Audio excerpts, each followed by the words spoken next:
খাস কলকাতায় city civil court চত্বরে উদ্ধার বিচারকের দেহরক্ষীর গুলিবিদ্ধ দেহ, পাশে মিলেছে সার্ভিস গান। কিভাবে মৃত্যু, তদন্তে পুলিশ। দত্তপুকুরে মুন্ডহীন দেহ উদ্ধারে রহস্য ঘনীভূত। ভারী ধারালো অস্ত্র দিয়ে সামনে থেকে গলা কেটে খুন। থাকতে পারে ভাড়াটে খুনি। পোশাকে মেলা বস্ত্র প্রস্তুতকারক সংস্থার লোগো দেখে কারখানায় যাবে পুলিশ। আরজিকর মেডিকেলে দুর্নীতি মামলায় 5 অভিযুক্তের বিরুদ্ধে আজ চার্জ গঠনের নির্দেশ। আলিপুরের সিবিআই এর বিশেষ আদালতের অব্যাহতি চেয়ে আবেদন সন্তি বিপ্লব আফসার আলীদের।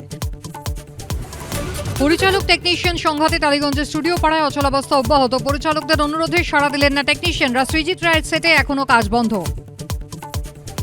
গোসাবার মেলায় চলন্ত নাগরদোলা থেকে ছিটকে পড়ে মৃত্যু এক তরুণীর। যান্ত্রিক ত্রুটি নাকি সেলফি তুলতে গিয়ে দুর্ঘটনা এখনো স্পষ্ট নয়। নাগরদোলার মালিক অমল বৈদ্যকে গ্রেফতার করেছে পুলিশ।